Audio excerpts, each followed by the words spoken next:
Hi friends, welcome back to my channel.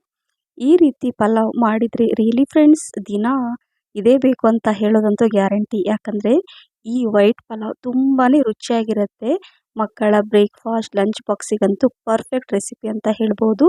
ತುಂಬ ಕಡಿಮೆ ಸಾಮಗ್ರಿಗಳನ್ನು ಅಂದರೆ ಕಡಿಮೆ ಮಸಾಲೆನ ಹಾಕಿಬಿಟ್ಟು ನಾವು ಇದನ್ನು ಮಾಡ್ಬೋದು. ತುಂಬ ರುಚಿಯಾಗಿರುತ್ತೆ. ಒಂದೇ ರೀತಿ ಪಲಾವ್ ತಿಂದು ಏನಾದರೂ ಬೇಜಾರಾಗಿದ್ದರೆ ಸ್ವಲ್ಪ ಏನಾದರೂ ಡಿಫ್ರೆಂಟ್ ಆಗಿರಬೇಕು, ಚೇಂಜಸ್ ಇರಬೇಕಂದ್ರೆ ಈ ರೀತಿ ಒಮ್ಮೆ ಮಾಡಿ. ರಿಯಲಿ ತುಂಬಾ ರುಚಿಯಾಗಿರುತ್ತೆ. ಬ್ರೇಕ್ಫಾಸ್ಟ್ ಲಂಚ್ ಬಾಕ್ಸ್ಗೆ ಪರ್ಫೆಕ್ಟ್ ರೆಸಿಪಿ. ಮತ್ತು ಏನಾದರೂ ಸ್ಪೆಷಲ್ ಏನಾದರೂ ಮಾಡಬೇಕು, ಯಾರಾದರೂ ಗೆಸ್ಟ್ ಬಂದರೂ ಕೂಡ ಈ ಪಲಾವ್ನ ಮಿಸ್ ಮಾಡದೆ ಮಾಡಿ. ನಿಮಗೂ ಕೂಡ ಇಷ್ಟ ಆಗುತ್ತೆ ಅಂತ ಹೇಳ್ತಾ ಬನ್ನಿ ಯಾವ ರೀತಿ ಮಾಡೋದು ಅಂತ ನೋಡೋಣ. ಪಲಾವ್ ಅಂತ ಹೇಳಿದೆ, ಸೊ ಪಲಾವ್ಗೆ ಕೆಲವೊಂದು ತರಕಾರಿಗಳು ಬೇಕಾಗುತ್ತೆ. ಸೊ ಹಾಗಾಗಿ ಇಲ್ಲಿ ನಾನು 2 ಈರುಳ್ಳಿ ತೊಗೊಂಡಿದ್ದೀನಿ. ಹಾಗೆ ಒಂದು 5ರಿಂದ 6 ಹಸಿಮೆಣಸಿನ್ಕಾಯಿ ನೀಟಾಗಿ ತೊಳೆದ್ಬಿಟ್ಟು ಈ ಥರ ಹೆಚ್ಚಿ ಇಟ್ಕೊಳ್ತಾ ಇದ್ದೀನಿ. ಮತ್ತು ತರಕಾರಿ ನಿಮ್ಗೆ ಯಾವುದಾದ್ರೂ ತರಕಾರಿ ಹಾಕ್ಕೊಳ್ಳಿ, ನಿಮ್ಗೆ ಯಾವ್ದು ಇಷ್ಟ ಆಗುತ್ತೋ ಅದನ್ನು ನೀವು ಹಾಕ್ಕೋಬೋದು. ಇಲ್ಲಿ ನಾನು ಗ್ಯಾಸ್ ಫ್ಲೇಮನ್ನು ಆನ್ ಮಾಡಿ ಕುಕ್ಕರ್ ಕೂಡ ಇಟ್ಕೊಂಡಿದ್ದೀನಿ. 5ರಿಂದ 6 ಟೀ ಸ್ಪೂನಷ್ಟು ಎಣ್ಣೆ ಹಾಕಿದ ಮೇಲೆ, ಎಣ್ಣೆ ಬಿಸಿ ಆದಮೇಲೆ ಚಕ್ಕೆ ಮತ್ತು ಪಲಾವ್ ಎಲೆ, ಲವಂಗ, ಏಲಕ್ಕಿ, ಸ್ವಲ್ಪ ಬಡೆ ಸೋಂಪು ಹಾಕ್ಕೊಳ್ಳಿ. ಫ್ಲೇವರ್ ತುಂಬ ಚೆನ್ನಾಗಿರುತ್ತೆ. ಹೆಚ್ಚಿರುವಂಥ ಹಸಿಮೆಣಸಿನ್ಕಾಯಿ, ಈರುಳ್ಳಿ ಅದನ್ನೆಲ್ಲ ಹಾಕ್ಕೊಂಡು ಹಸಿ ವಾಸನೆ ಹೋಗೋ ತನಕ ನೀಟಾಗಿ ಇದನ್ನು ಫ್ರೈ ಮಾಡ್ಕೋಬೇಕು. ನಾನು ಹೇಳಿದೆ ಜಾಸ್ತಿ ಮಸಾಲೆ, ಯಾವುದೇ ಪ್ಯಾಕೆಟ್ ಮಸಾಲೆ ಯೂಸ್ ಮಾಡದೆ ನಾನು ಮಾಡ್ತಾಯಿದ್ದೀನಿ. ಇಲ್ಲಿ ಶುಂಠಿ ಬೆಳ್ಳುಳ್ಳಿ ಪೇಸ್ಟು 1 ಟೀ ಸ್ಪೂನಷ್ಟು ಹಾಕ್ಕೊಂಡು ಇದು ಅಷ್ಟೇ ಒಂದು 30 ಸೆಕೆಂಡ್ ಇದನ್ನು ಚೆನ್ನಾಗಿ ಮಿಕ್ಸ್ ಮಾಡ್ಕೋಬೇಕು. ಈಗ ಹೆಚ್ಚಿರುವಂಥ ತರಕಾರಿಗಳನ್ನು ನಾನು ಇದರಲ್ಲಿ ಹಾಕ್ಕೊತಾ ಇದ್ದೀನಿ. ಕ್ಯಾರೆಟು, ಬೀನ್ಸು ಮತ್ತು ನವಿಲು ಕೋಸನ್ನು ಹಾಕ್ಕೊಳ್ತಾ ಇದ್ದೀನಿ. ನಿಮ್ಗೆ ಯಾವ್ದು ಬೇಕೋ ಅದನ್ನು ಮನೇಲಿ ಯಾವ್ದು ಅವೈಲೇಬಲ್ ಇರುತ್ತಲ್ವ ತರಕಾರಿಗಳನ್ನು, ಅದನ್ನು ಕೂಡ ನೀವು ಹಾಕ್ಕೋಬೋದು. ಈ ತರಕಾರಿಗಳನ್ನು ಹಾಕ್ಕೊಂಡು ನೀಟಾಗಿ ಮಿಕ್ಸ್ ಮಾಡಿ ಇದನ್ನು ಸಿಮ್ಮಲ್ಲೇ ಇಟ್ಕೊಂಡಿರ್ತೀನಿ. ಈಗ ಇದರಲ್ಲಿ ಮೊದಲು ನಾನು ಮಸಾಲೆಯನ್ನು ಹಾಕ್ಕೊಳ್ತೀನಿ. ಮಸಾಲೆ ಅಂದರೆ ನಿಮ್ಗೆ ಹೇಳ್ತೀನಿ ಏನೇನಂತ. ಧನಿಯಾ ಪುಡಿ 1 ಟೀ ಸ್ಪೂನಷ್ಟು, ಅರ್ಧ ಟೀ ಸ್ಪೂನಷ್ಟು ಜೀರಿಗೆ ಪುಡಿ, 1/4 ಟೀ ಸ್ಪೂನಷ್ಟು ಕಾಳು ಮೆಣಸಿನ ಪುಡಿ, 1/4 ಟೀ ಸ್ಪೂನಷ್ಟು ಚಕ್ಕೆ ಪುಡಿ, ರುಚಿಗೆ ತಕ್ಕಷ್ಟು ಉಪ್ಪು, ಇದನ್ನೆಲ್ಲ ಹಾಕ್ಕೋಬೇಕು. ಇಷ್ಟೇ ಸಾಕು. ಇದೆಲ್ಲ ಮನೆಯಲ್ಲೇ ಮಾಡಿರುವಂತಹ ಮಸಾಲೆ ಪೌಡರು. ಯಾವುದೇ ನಾನು ಹೇಳಿದೆ ನಿಮಗೆ ಪ್ಯಾಕೆಟ್ ಮಸಾಲೆನ ಯೂಸ್ ಮಾಡಲ್ಲ ನಾನು, ಆದಷ್ಟು ತುಂಬ ಕಡಿಮೆ ಯೂಸ್ ಮಾಡೋದು. ಸೊ ಈಗ ಇದನ್ನೆಲ್ಲ ಚೆನ್ನಾಗಿ ಮಿಕ್ಸ್ ಮಾಡಿ ಸಿಮ್ಮಲ್ಲಿ ಇಟ್ಟಿರ್ತೀನಿ. ಅಷ್ಟರಲ್ಲಿ ಇಲ್ಲಿ ನೋಡಿ, ಈ ನಾನು ಹೇಳಿದೆ ಸ್ವಲ್ಪ ಡಿಫ್ರೆಂಟ್ ಆಗಿರೋ ಪಲಾವು. 1 ಕಪ್ಪಷ್ಟು ತೆಂಗಿನಕಾಯಿನ ಮೊದಲು ಮಿಕ್ಸಿ ಜಾರಲ್ಲಿ ಹಾಕ್ಕೊಂಡು ಈ ಥರ ತರಿಯಾಗಿ ರುಬ್ಕೊಂಡೆ.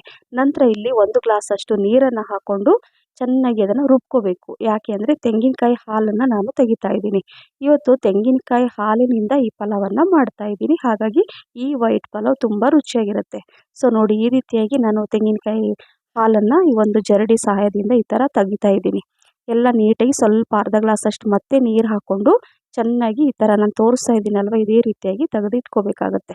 ಸೊ ನೋಡಿದ್ರಲ್ಲ, ಈ ಹಾಲನ್ನೆಲ್ಲ ನಾನು ಒಂದು ದೊಡ್ಡ ಕಪ್ಪಲ್ಲಿ 1 ಕಪ್ಪಷ್ಟು ಇದೆ. ಸೊ ಇದನ್ನು ಈಗ ಇದರಲ್ಲಿ ಹಾಕ್ಕೊತಾ ಇದ್ದೀನಿ. ಅಂದರೆ ಈಗ ಗ್ಲಾಸ್ ಇರುತ್ತಲ್ಲ, ಒಂದು 2 ಗ್ಲಾಸಷ್ಟು ಅದು ಹಾಲಿದೆ. ಸೊ ಹಾಗಾಗಿ ಅದನ್ನೆಲ್ಲ ಹಾಕ್ಕೊಂಡಿದ್ದೀನಿ. ಸೊ ಹಾಕ್ಕೊಂಡು ಮಿಕ್ಸ್ ಮಾಡ್ಕೋಬೇಕು ನೋಡಿ. ಮತ್ತು ನಾವೆಲ್ಲ ಇದನ್ನೆಲ್ಲ ಮಾಡ್ಕೊಳ್ಳೋಷ್ಟಂದರೆ ಈ ತೆಂಗಿನಕಾಯಿ ಹಾಲು ತೆಗಿಯೋಷ್ಟೊತ್ತಿಗೆ ಇದು ಉಪ್ಪು ಖಾರ ಎಲ್ಲ ಚೆನ್ನಾಗಿ ಹೀರ್ಕೊಂಡಿರುತ್ತೆ, ತರಕಾರಿ ಕುಕ್ ಆಗಿರುತ್ತೆ. ಸೊ ಈಗ ನಾನು 1 ಗ್ಲಾಸಷ್ಟು ಅಕ್ಕಿನ ನಾನು ಮೊದಲೇ ತೊಳೆದ್ಬಿಟ್ಟು ನೀರು ಹಾಕಿ ನಾನು ನೆನೆಸ್ಲಿಕ್ಕೆ ಇಟ್ಟಿದ್ದೆ. ಈ ರೀತಿ ಮಾಡಿದರೆ ಏನಾಗುತ್ತೆ, ಅಕ್ಕಿ ತುಂಬ ಚೆನ್ನಾಗಿರುತ್ತೆ. ಅಂದರೆ ಉದುರಾಗಿ ಬರುತ್ತೆ ಪಲಾವ್, ಒಂಥರ ತುಂಬ ಚೆನ್ನಾಗಿರುತ್ತೆ. ಹೋಟ್ಲು ರೆಸ್ಟೋರೆಂಟ್ ಎಲ್ಲ ಯಾವ ಥರ ಉದುರಾಗಿರುತ್ತೆ ನೋಡಿ ಪಲಾವ್, ಸೇಮ್ ಅದೇ ರೀತಿಯಾಗಿ ಬರುತ್ತೆ. ಸೊ ಹಾಗಾಗಿ ಈ ಟಿಪ್ಸನ್ನು ಕೂಡ ನೀವು ಫಾಲೋ ಮಾಡ್ಬೋದು. ಈಗ ತೊಳೆದೇನು ಇಟ್ಟಿದ್ನಲ್ಲ ಅಕ್ಕಿ, ಅದನ್ನು ಇದರಲ್ಲಿ ಹಾಕ್ತಾಯಿದ್ದೀನಿ. ಸೊ ಹಾಕಿ ಇದನ್ನು ನಿಧಾನಕ್ಕೆ ಮಿಕ್ಸ್ ಮಾಡ್ಕೋಬೇಕು. ಯಾಕಂದರೆ ನಾವು ಅಕ್ಕಿ ನೆನೆಸಿರ್ತೀವಲ್ವ, ತುಂಬ ಹೆಂಗೆ ಬೇಕಾದಂಗೆಲ್ಲ ಕಲಸಿದ್ರೆ ಅದು ಒಡೆಯೋ ಚಾನ್ಸಸ್ ಇರುತ್ತೆ.